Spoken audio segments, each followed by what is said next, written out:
tel discours sur un plateau de télé, cela fait très peur pour les générations à venir. J'ai dit ça, c'est le point des moins jeunes. Chacun a son point. Je n'ajoute plus rien. Mais je vais vous dire, le droit administratif. En matière de droit administratif, le principe de neutralité s'impose à l'agent, à tout agent dans l'exercice de ses fonctions dans une administration. On ne le dira jamais assez, vous avez fait de grandes études.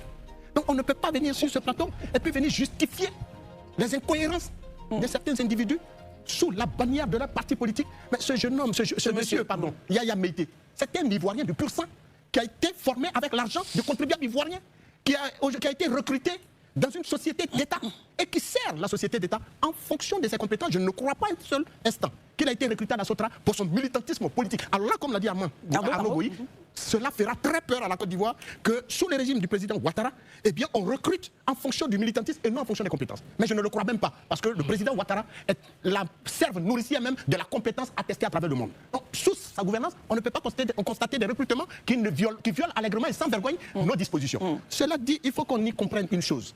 S'il a été viré de son poste à la Sotra, parce que tout simplement il a été candidat à une élection municipale, une élection législative, pour laquelle d'ailleurs il a brillamment gagné, j'ai dit qu'il faut le ramener à son poste, auquel cas il est en droit de faire valoir ses droits devant les juridictions compétentes. C'est tout.